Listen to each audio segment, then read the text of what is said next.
is the stuff that I'm doing making a difference? Maybe not, but it's important that we continue on. It's because if we take a step back and just say, you know what, it's going to happen, but if you know that you're not making a conscious effort towards reducing that impact, then you're kind of a bystander. And you don't want to be the bystander. You want to be the person leading it. You want to be with the people. You want to create leaders. It's really celebrating the small wins. And that's vital, especially when it comes to climate change. Like, it's really thinking, okay, well, what next step can we do? And then if you complete that, you're able to implement something that reduces any impact. And you're like, okay, that's great. On to the next one.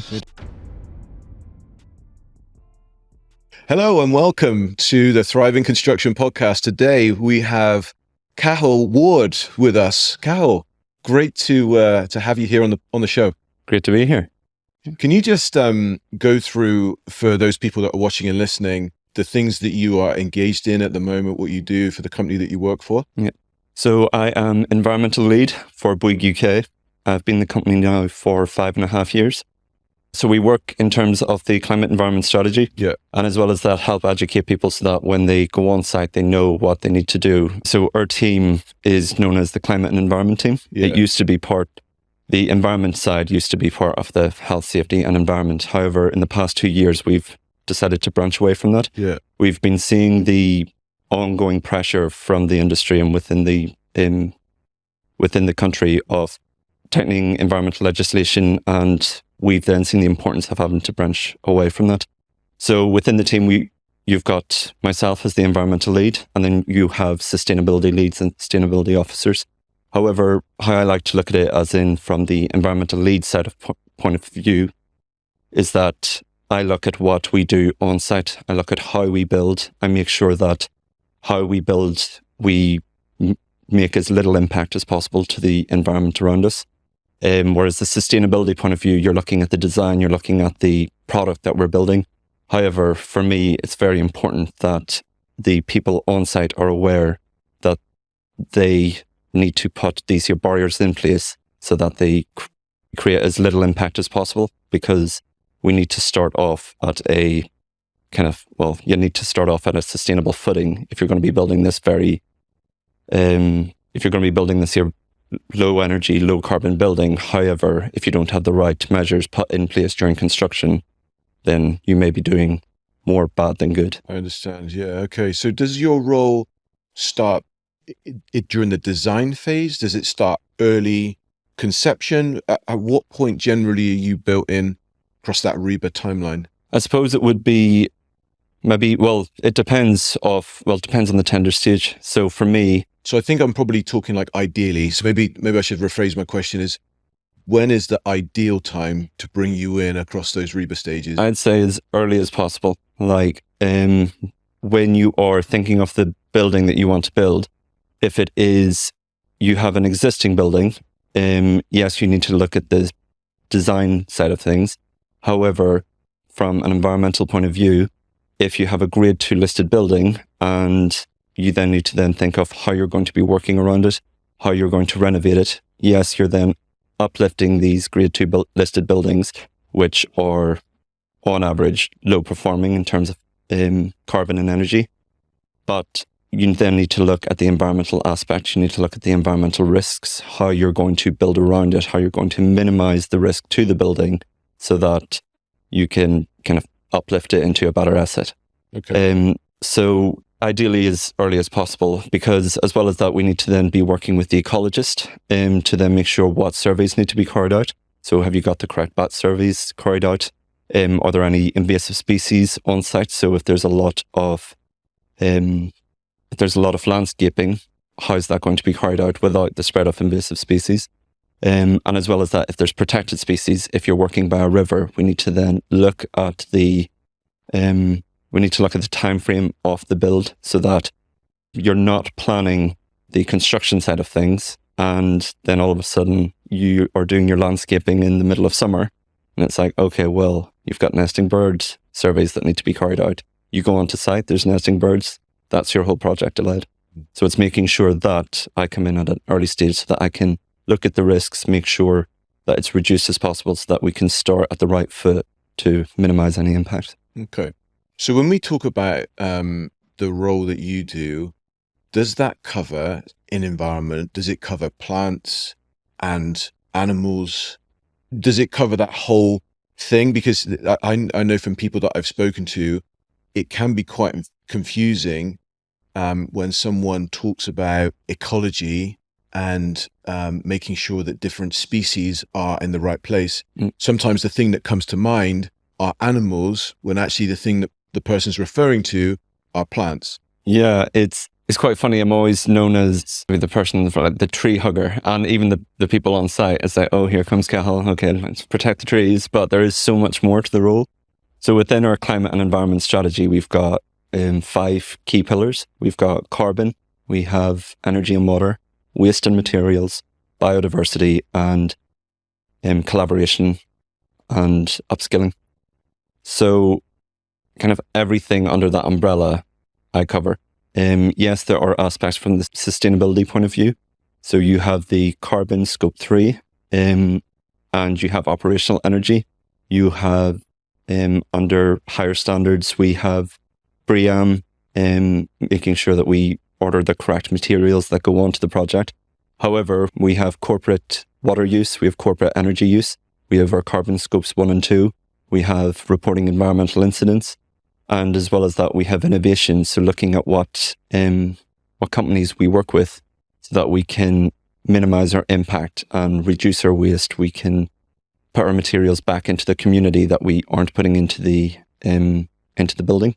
What would that look like? That sounds interesting. You're putting materials into the community that you're not putting into the building. So give me an example of where that shows up.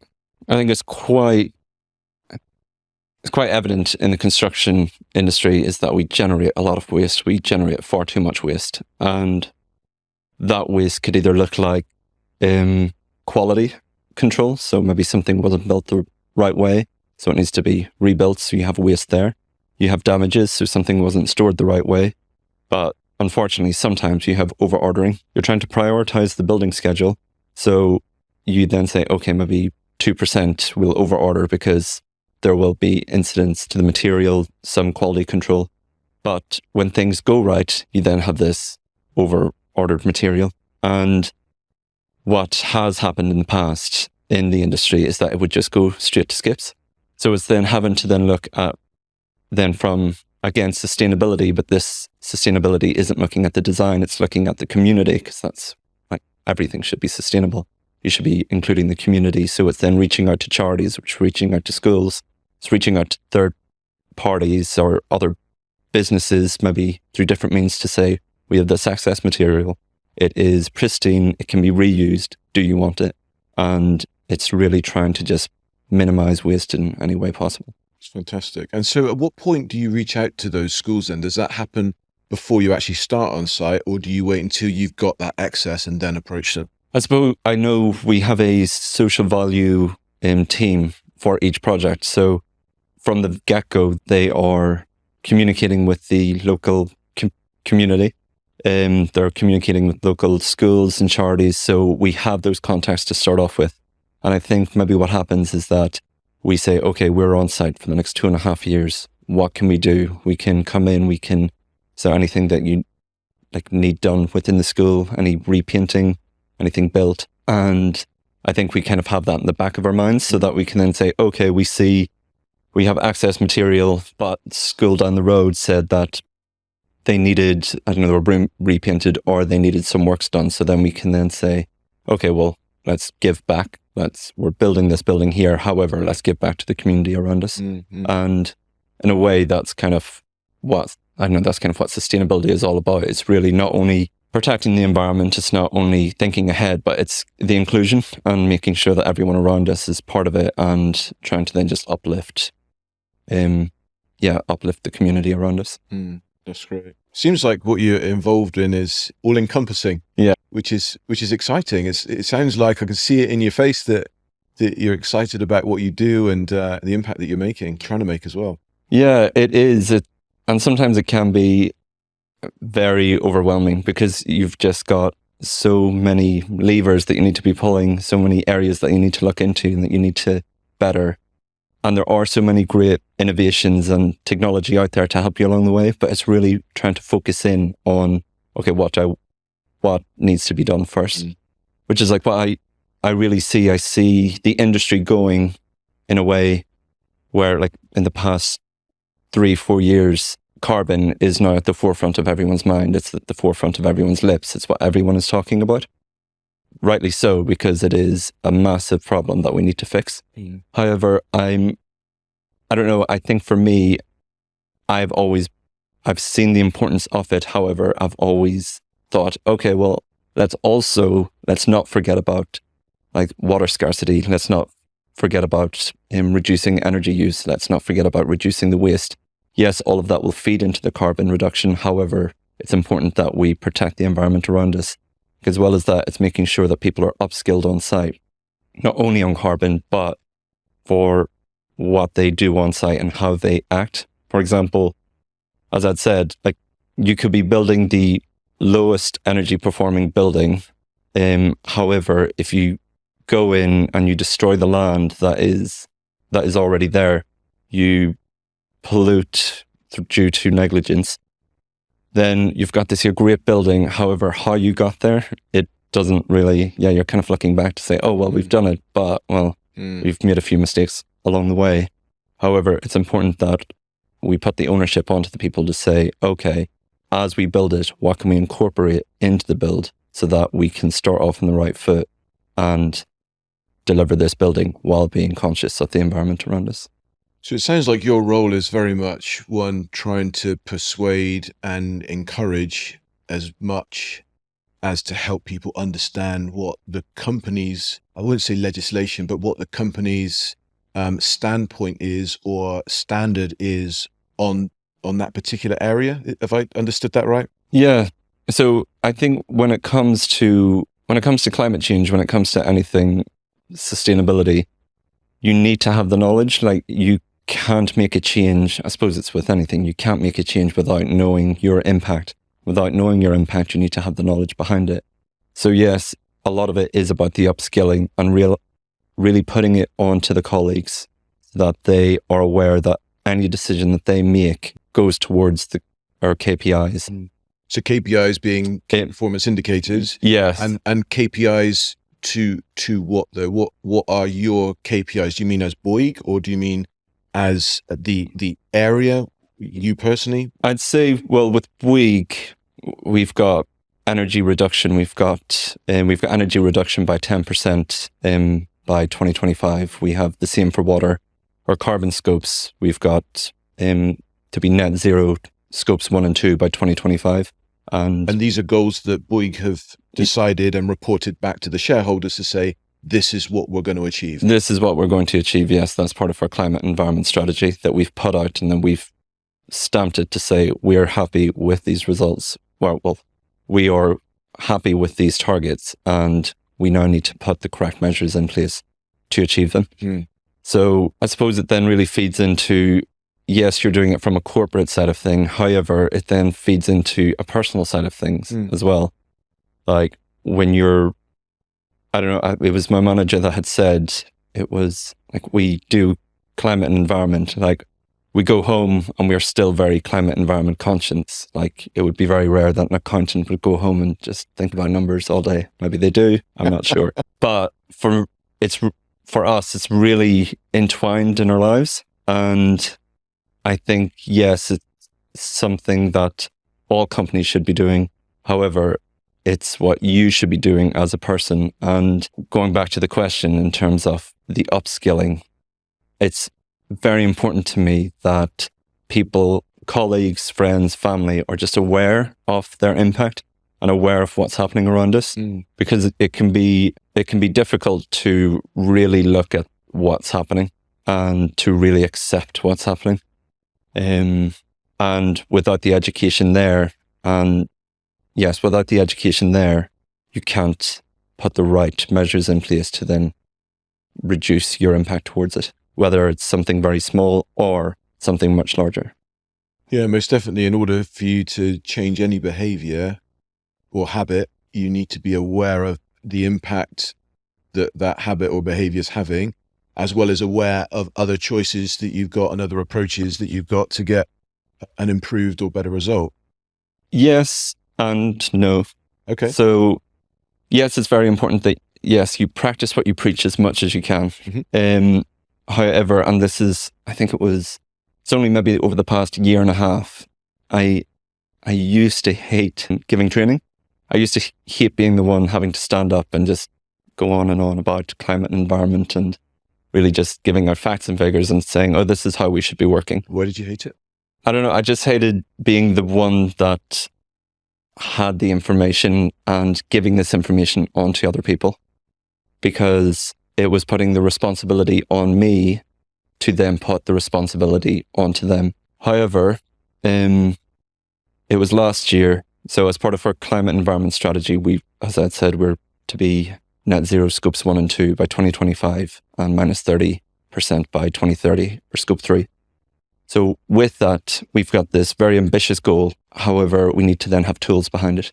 So one thing that we had done last year is that we went around all sites. We went through all support teams and we carried out a carbon workshop.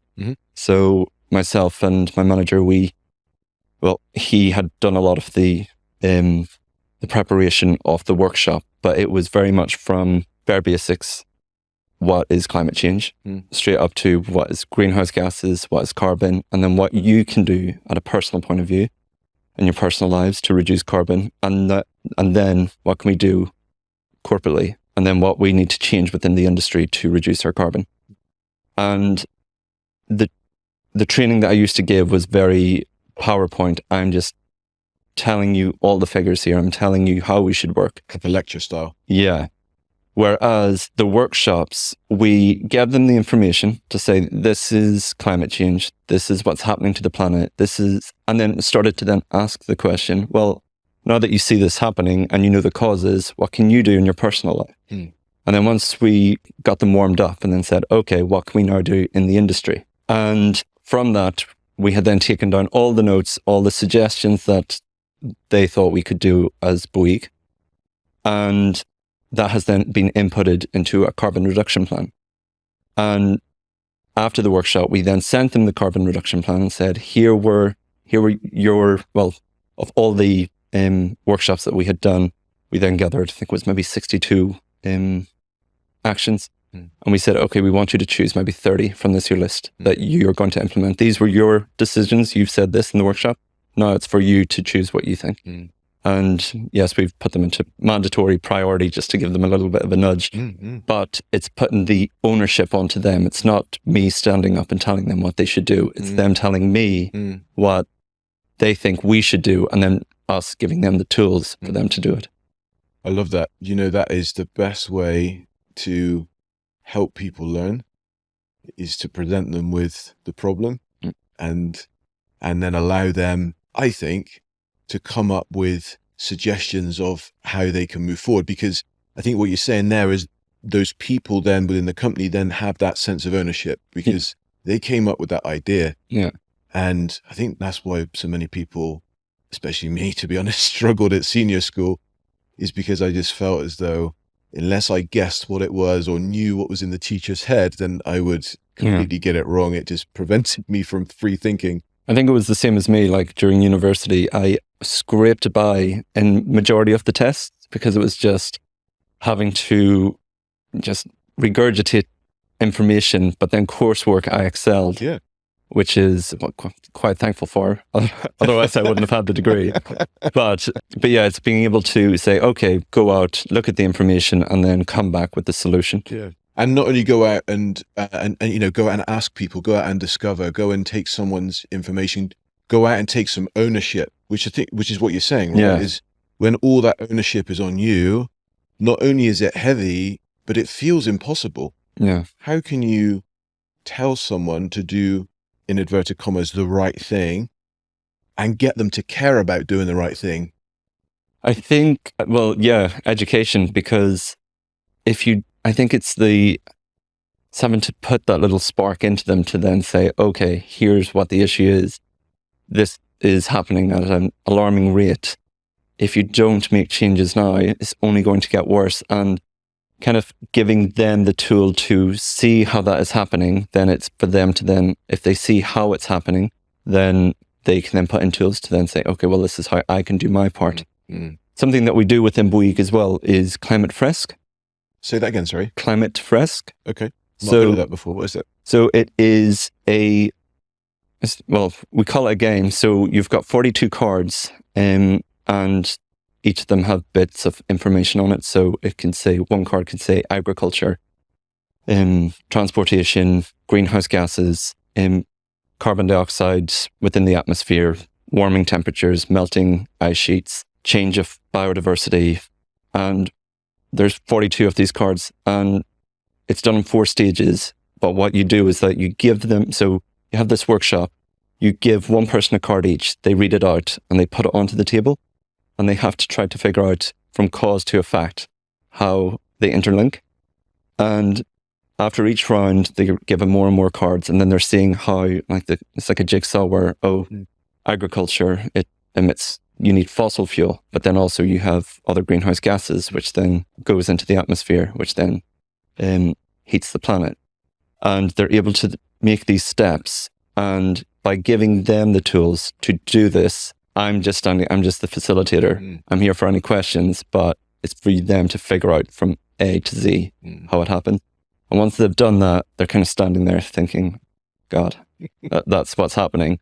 Okay, now that we figured that out, now we need to figure out what we need to do, what changes we need to make so to reduce our impact along the way. Love that. I love that. That is a great approach. I've never heard of that game. Is that a game that came up with? Or It's Climate Fresk it started off, I can't remember, Cedric, but I can't remember his name, but he's a lecturer, and I think he was looking at the IPCC reports, and he had then got 15 graphs and then just linked them all together. And then from that, he had done it with his students. And then from that game, then kind of birthed the Climate Fresk. Wow. It's very big in France, which is why Bouygues have taken it on. And we're really pushing it out to our sites now. So last year we did the carbon workshops, kind of a tester, purely focusing in on carbon, whereas now we're then focusing in on carbon, other greenhouse gases, and then the wider effect, not just within the industry, but then it's allowing them to it covers what we've covered before, but at a wider scale. That's awesome. I love that. I'll have to do some research on that. Maybe put the link to the game in the comments section, or I think you need to sign up for it, but you can sign up for it. You can get trained on it, and then that's like the whole thing is that the facilitator isn't someone who needs to have this knowledge. The whole point is that the facilitator is just someone who set the game, saw the benefit of it, and now they can give it. So what we're aiming within Bouygues is that, yes, the climate environment team will start off facilitating because we've all said it. However, once site managers and administrators and engineers have said it, then they can come to us and say, oh, well, I thought that was very good. I would like to facilitate. And then they can then bring that forward. Like that. So we can then take a step back and then concentrate on the strategy while they upskill each other. Love that. That's a really great idea. What do you love about working for Bouygues? I think it's the team. We've got such a strong team behind us that just cares so much in terms of climate and environment. And it can be good sometimes. Actually, it's great because it was last year when I was doing the carbon workshop and then standing up, and I think I gave maybe like 20 or 25 of them. But you're standing up there every week talking about how screwed we are as a planet. And it can give you like decision fatigue, where you're given so many options you're given so many options to reduce your impact, reduce your carbon. And after a while, you're like, what's the point? Like, is the stuff that I'm doing making a difference? And then it's days like that where you can then maybe say that to the team, and then it's like, well, maybe not, but it's important that we continue on. It's because if we take a step back and just say, you know what, it's going to happen, but if you know that you're not making a conscious effort towards reducing that impact, then you're kind of a bystander, and you don't want to be the bystander. You want to be the person leading it. You want to be with the people. You want to create leaders. So it's working with the team that really are passionate about the environment, which is why I love working for Bouygues. That's great. It reminds me of a story that I heard years ago, and I don't think this is a true story, but I love the point that it makes, which is similar to what you're saying, I think. And that there was this man walking along the shore at some tropical place, and then the shore was littered with starfish, like thousands and thousands of starfish. And he saw another man or another person throwing the starfish back into the sea. He was just there on his own, and there's literally littered with, thousands and thousands of starfish.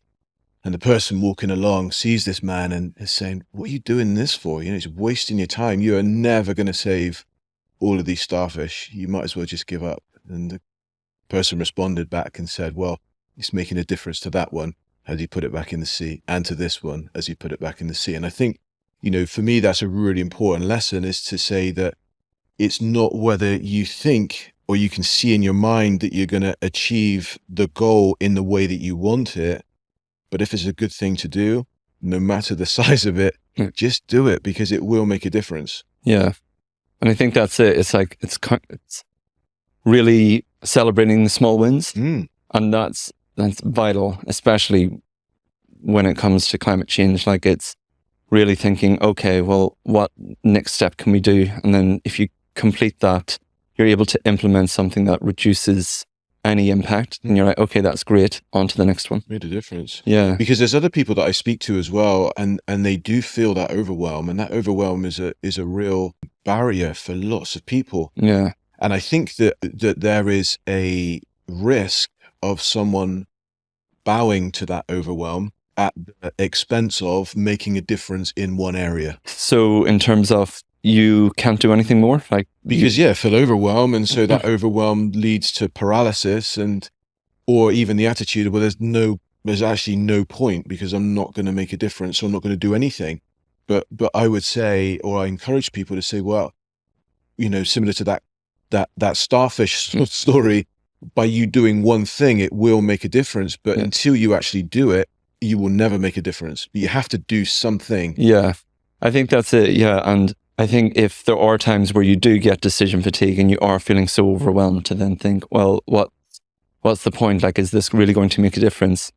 Sometimes I feel like it is okay to take a step back, like to really, take a step back on what you're doing, reflect on it, to then say, okay, well, why was I feeling that way? What can be done differently? Like, maybe the way that you're going about it, you're like, with anything, repetitive strain injury, but for the brain, it's then taking that step back, having a cooler, and then going back into it with a new mind frame, getting maybe other people involved, tackling it in a different way. And by doing that, you can then, like you say, see results, but maybe see it in a very small scale. But once you then take a step back, if many people are doing that at a small scale, it then starts to interlink and it becomes big scale. Yeah, massive, absolutely. So how did you get into this? So where did all this start for you? When you were a young 1, 2, 3, 4-year-old young man, were you thinking, I'm going to make a difference to the environment? I think, well, I grew up in Ireland, grew up on a farm. And a proper farm? Proper farm, Sheep, chicken farm. Cows. Chicken farm, cows. Yeah, so proper farm, early mornings. Looking up by the cockerel. Yeah. So I don't know if, and we're surrounded, like, we live in the middle of nowhere. Like, my friends always like trying to find my house. It's awful when I'm back home. But I'm just surrounded by just greenery, and like, my summer days were like, you can't go into the town because you need to drive. So it was just my summer holidays were just playing in the fields and just making dens in the hedgerows. And I've always had that connection to nature from there. And then when it came to what I wanted to do at university, I actually went into computer science to start off with. The capitalist in me, it was tied between environmental science or computer science. So when you say the capitalist in you, what do you mean by that? I think, what was it that drove you to think that computer science was the thing for you? I could just see, like, this was maybe 12 years ago, and I could just see, okay, technology is evolving. I could maybe get on that and then get a good job. And really, I think at the time at that age, I was like focused on money. I was like, okay, let's just focus in on the capitalist side of things. So money was the most important thing to you at that time? I think it was like, I was weighing up environmental science, and I was like, oh, well, what job would I get in environmental science? Like, what would I do? Yeah. And I think that's a valid question. Because I think the path, if you went to computer science, the path of that is really easy for, I think, most people to understand. Yeah. But environmental science, I'm not quite sure is that clear. Yeah. Well, no. And I think over the past few years, it's grown so much. Yeah, but going back, yeah, I was like, and I had this discussion with my parents, and they were immediately like, computer science, you're not going to get a job in environmental science. Yeah. Because they're even older, right? They're even older. So go back to the time when they were younger. What are they? Yeah. 80s, 70s? Yeah. That's it. Like, it'll be like, what, professional tree hugger. I'm like, what can you get? Yeah. So I was just like, you know what? I'll go into computer science, get myself a nice cushy job. And I think that was it as well. Growing up on a farm, I remember having a conversation with my dad, and I was like, I'm going to get a job where I'm sitting in the office and I do not need to get wet, go outside. I'm done with this. Early mornings. Yeah. So I was at computer science, but the first year come the end of the first term, I was like, I cannot do this for the rest of my life. Not doing it. So because you were indoors, because you were in front of a screen. Yeah, and I was getting no joy from it. I wasn't getting energy from it, and then I realized, I was like, you know what? No, I want to do something that I love.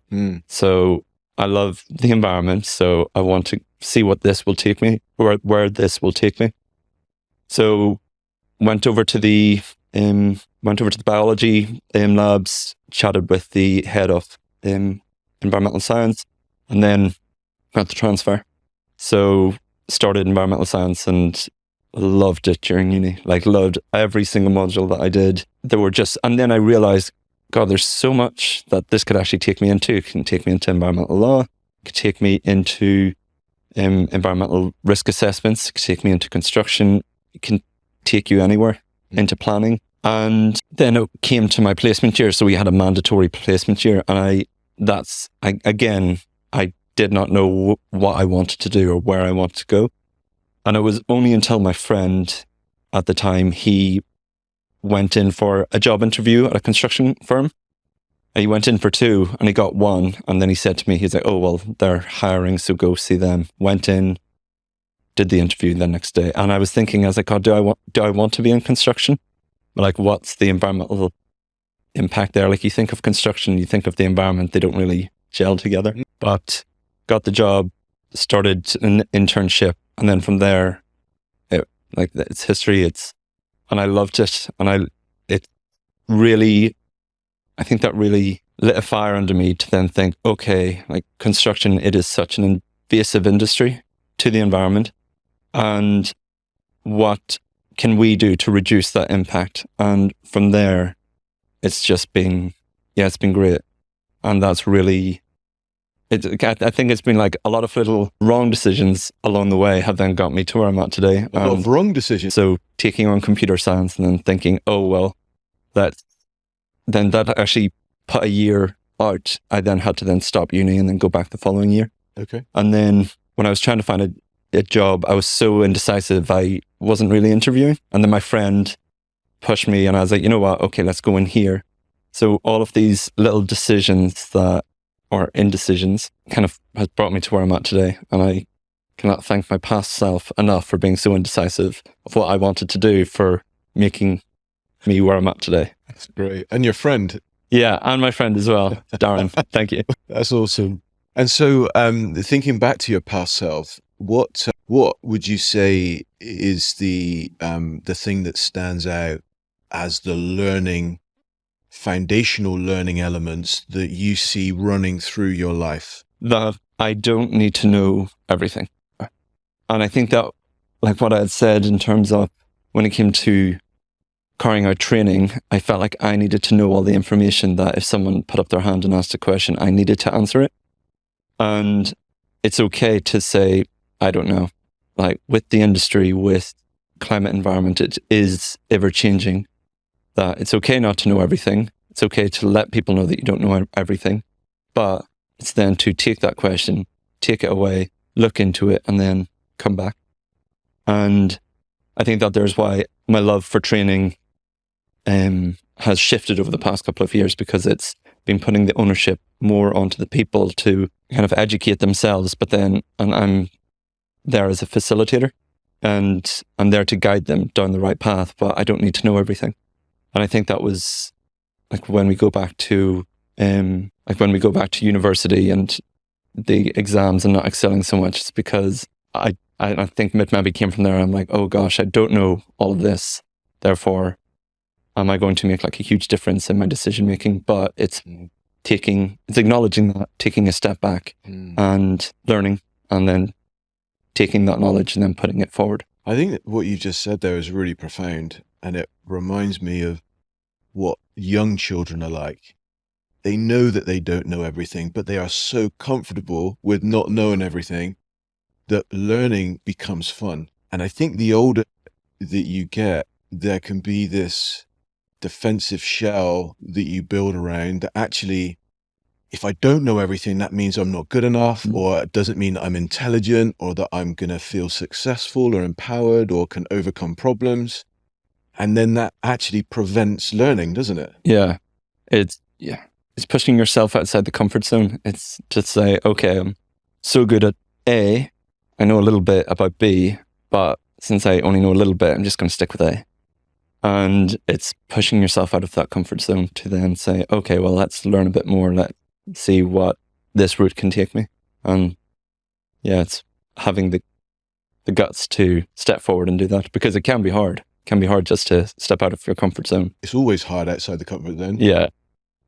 But I always say, and I say this to my kids, it gets on their nerves, I say, the magic happens outside your comfort zone. The more you're outside, the more magic you'll see. Yeah. No, always push yourself out of it. But it's right. So what invitation would you give then for someone that is a executive of a large, either manufacturing company that supplies to the construction industry, or even a large contractor or a large architect, a large firm where someone is maybe feeling a fear of going into that zone of development or outside of that zone of comfort, because outside of the zone of comfort means that someone's going to get on their back because they've not delivered the financial figures, or things have not gone as predicted. Yeah.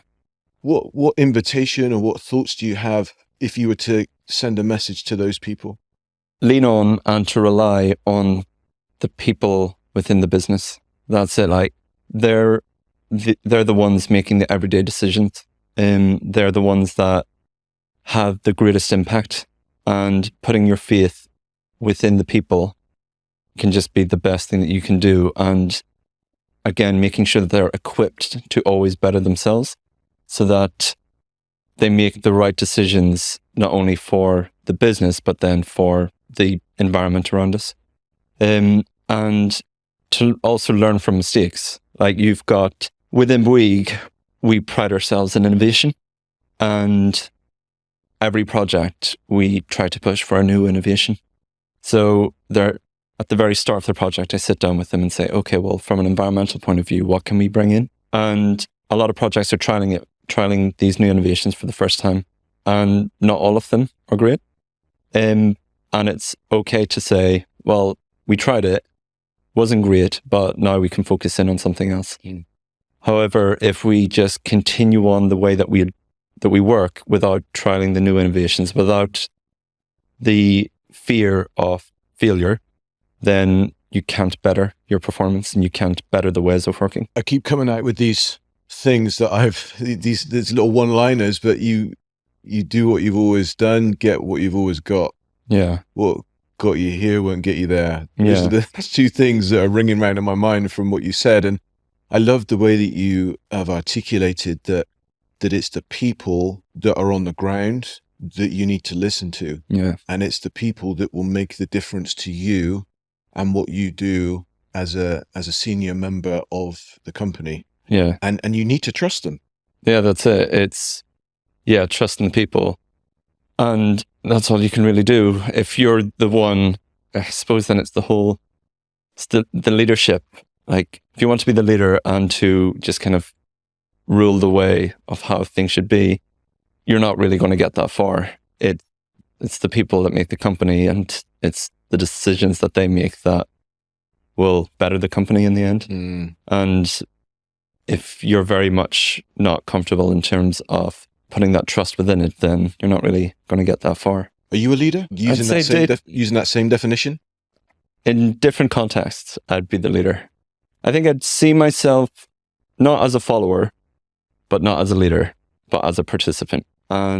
But then at the same time, I would then see us all as leaders, and as we all should be leaders. We are, whether it's in your personal life or in your corporate life, you should be leading the way for yourself, and also you should be leading the way for others around you. I can always bring it back to like this sense of community where you're not going to get far on your own.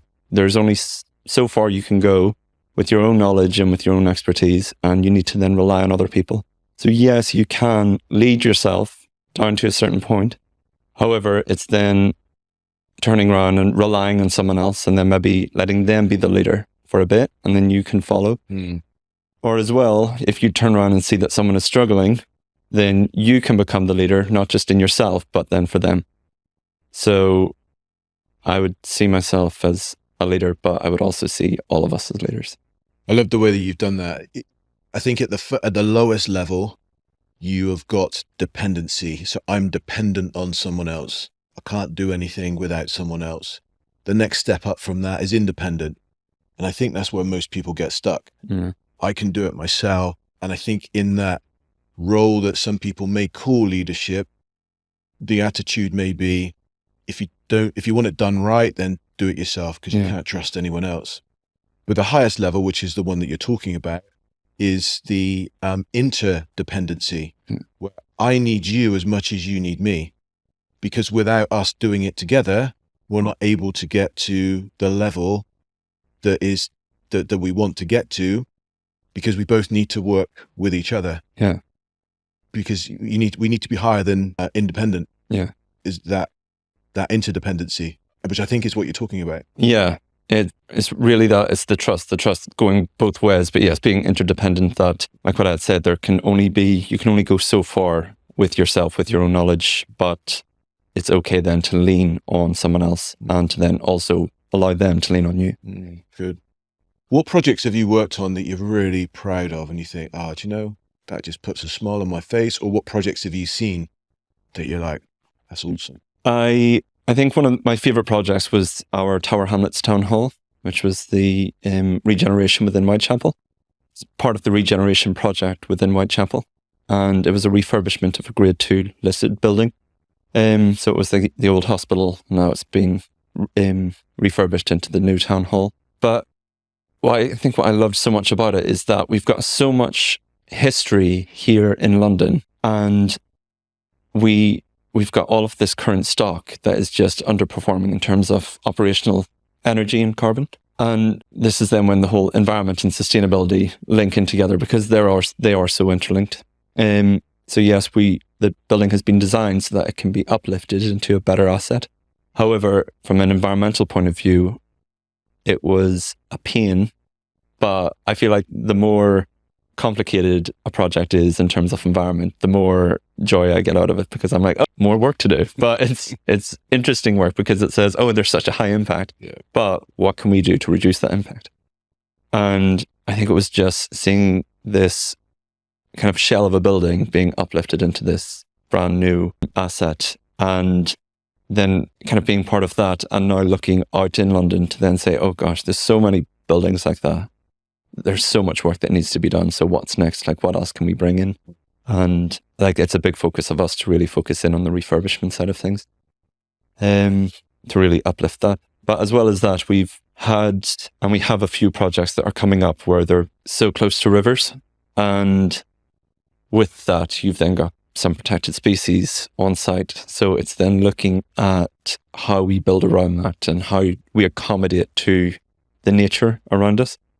Because again, we can't be building these great projects, but if we don't start off on the right foot, then it's kind of fall for nothing. And it's being able to take a step back and really work with the team to then say, okay, well, what can be done?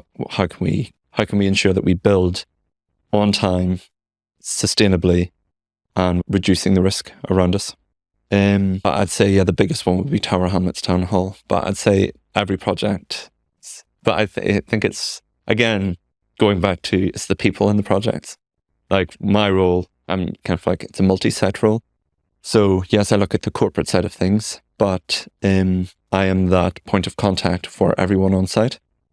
So each project has got an environmental champion. And when I first started the role, or when I first started in Bouygues 5.5 years ago, they would just be my point of contact. That was it. So, but I've now kind of been able to create a community within, across the projects for each environmental champion to take ownership of the climate environment on site. So I'm there from the very start, reducing the risk, ensuring that everyone on site, the Bouygues team, subcontractors, that they're aware of the risks and what part they play on reducing that risk. And then the environmental champion side of things, it's putting more ownership on them to carry out inspections to then check these risks. Before it was just the climate environment team coming on site, checking it and then leaving. Whereas now I've been able to get all of these environmental champions once a month, sit down with them, go over any updates on the project. What I've started to do now is have them go onto each other's projects. Mm-hmm. So once a quarter, one of them will go onto another project, have a look at how they're doing things, so that they're able to then take back any knowledge that one environmental champion may have onto the other, onto their own side. And which is great for me because they can now start relying on each other, while I can take a step back and focus on the corporate side of things. And it's like cross-pollination, isn't it? You're the head beekeeper and your bees are doing a great job. Well, I'd also like to see myself as a bee, not just the beekeeper. So I'd like to be in there and helping out as well. Yeah, that's great. Good. Well, I think we are ready to go into the demolition zone. Perfect. Are you ready? I'm ready. Let's do it. Have you got PPE? Or? And welcome back. We are now in the demolition zone. Feels good in the demolition zone, right? It does. This is the place where we get to talk about myths and we debunk them, destroy them, and get rid of them. Perfect. So you've come to us today and you've created this monstrosity. This thing. I mean, monstrosity. Yeah. For the people that are listening to this, there are a number of pillars. I count 1, 2, 3, 4 pillars, or 5, maybe 5 pillars, and then it looks like a structure on stilts. I think I probably should have spent more time paying attention in my English classes when I was younger, so I could have the vocabulary to actually describe what's there. But it's great. What does it represent? So I think very much the theme of today's session has been about empowerment and putting the ownership on, having the ownership to make change. However, like we discussed before, you have so many decisions to make. You may have decision fatigue and you're thinking, what can I do as an individual to make a difference? And you may think, being like, well, I can do the best that I can do. However, I'm just one person. What can I do? However, like what you said with the story with the starfish, you are making a difference. However, you as an individual can only do so much, but we're all individuals. A company is made up of thousands of individuals. The country is made up with millions of individuals. The world is made up billions. And at the end of the day, yes, we're individuals, but we act as a community. So one thing that we do can impact another person. So what I've done here is each block that you see is one individual. And the myth is I, as an individual, can't make a change, but you can. So I just want to sit in that for a little bit. So as an individual, sometimes I can feel like I can't make a difference. Yeah. I can't make a change. And that change is not big enough for me to even warrant the effort that it takes to try and change. There's no point trying. Yeah. Or there's so much to do. Even my limited and restricted impact is going to be so insignificant, it's going to make no difference. Correct. So why am I even bothering? That's it. That's the myth, right? That's it. But in what you've created is going to demonstrate that one thing can make a significant, or one person can make a significant impact. That is what I'm hoping in the demolition. Okay, so destroy the myth. Okay, so we're all here as individuals. However, you take away one individual, and it then creates a knock-on effect. So Fantastic. So for those people that are listening, what happened there is there were 3 blocks that were removed, and the structure now is destroyed. Yeah, The myth is gone. the myth is gone, but also what it represents is that, yes, you may think that you can't make a big difference. However, what you do affects other people. What you do affects the planet around us. You can make change. And even though if you can't see the change, other people can see it. Other people may be inspired to then do it. And then with that, we have a knock-on effect so that the small steps that you make will then be huge leaps and bounds. Fantastic. Thank you. Thanks for that. Love that. Just thinking now about someone that maybe is listening to or watching this, that's in a position that you were 12 odd years ago when you were in university, maybe doing a course that you weren't really loving and enjoying, or maybe felt as though I don't really know what to do. Mm-hmm. I know that I don't want to do this, but I can't see how the thing that I want to do is going to lead somewhere. What advice would you give them? What principles would you share with them to help them? I always recommend that you take a step back. Don't make rash decisions just off the beat. It's always important that you take a step back and reflect. Like if I didn't, I could have continued on doing computer science. I could have just stuck with it because I could have thought, you know what, this will get me a nice cushy job. It'll be fine. But I took a step back, I reflected, and I thought, you know what, even though this is the safe option to stay on to do computer science, it's not the option that I want to do. It's not the one that's going to bring me joy. And at the end of the day, that is what is most important as you, as a person, is that doing things that bring you joy.